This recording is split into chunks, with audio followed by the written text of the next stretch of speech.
Kennington ఓవల్లో జరిగే 5వ టెస్టుకు ఇరు జట్లు సిద్ధమవుతున్నాయి. ఈ మ్యాచ్ టీమిండియాకు కీలకం కావడంతో గట్టిగా కసరత్తులు చేస్తుంది. కానీ ఈ టెస్టుకు ముందు ప్రాక్టీస్ సెషన్లో team India head coach Gautam Gambhir Oval pitch క్యూరేటర్తో గొడవ పడినట్లు కొన్ని వీడియోలు బయటకొచ్చాయి. అయితే ఈ గొడవ ఎందుకు జరిగింది, అసలు తప్పెవరిది అనే దానిపై క్లారిటీ లేదు. దీంతో ఈ గొడవకు సంబంధించినటువంటి వీడియోస్ సోషల్ మీడియాలో వైరల్ అవ్వడంతో ఒక్కసారిగా ఈ మ్యాచ్ పై హీట్ ఎక్కింది.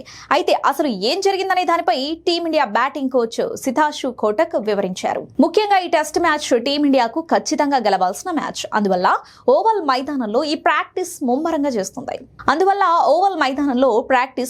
చేస్తుంది. ఈ క్రమంలో గౌతమ్ గంభీర్ పిచ్ ను పరిశీలిస్తున్నప్పుడు అక్కడికి ఆ పిచ్ క్యూరేటర్ వచ్చాడు. దీంతో అక్కడ చిన్నపాటి మాటలు రేగాయి. తాజాగా దీనిపై టీమిండియా బ్యాటింగ్ కోచ్ సితాషు కోటక్ స్పందిస్తూ, మేం పిచ్ ను చూస్తున్నప్పుడు పిచ్ క్యూరేటర్ మమ్మల్ని 2.5 మీటర్ల దూరంలో ఉండమని చెప్పారు.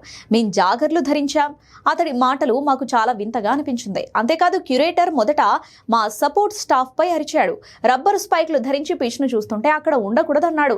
దీంతో గంభీర్ కోపంతో ఊగిపోయాడు. ఏం చేయాలో మాకు తెలుసు అని గంభీర్ అతడి వ్యాఖ్యలకు కౌంటర్ మాత్రమే ఇచ్చారని చెప్పుకొచ్చాడు.